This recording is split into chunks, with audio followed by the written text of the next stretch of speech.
ఈ యోగమును సూర్యునకు తెలిపితిని. సూర్యుడు తన పుత్రుడైన వైవస్వతమనువునకు దీనిని బోధించెను. ఆ మనువు తన కుమారుడైన ఇక్ష్వాకునకు ఉపదేశించెను.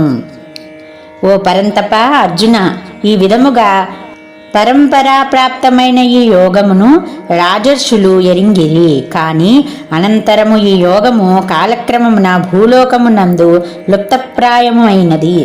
ఈ యోగము ఉత్తమమైనది, రహస్యముగా ఉంచదగినది. నీవు నాకు భక్తుడవు, ప్రియసఖుడవు కనుక మిక్కిలి పురాతనమైన ఈ యోగమును నేడు నీకు తెలుపుచుంటిని. అర్జునుడు పలికెను, మీ జన్మ ఇటీవలది, సూర్యుని జన్మ కల్పాదియందు జరిగినది, అనగా అతి ప్రాచీనమైనది. కనుక మీరు సూర్యునకు దీనిని ఉపదేశించుట ఎట్లు సాధ్యపడును? దీనిని నేను విశ్వసించుట ఎట్లు? శ్రీ భగవానుడు తెలిపెను, ఓ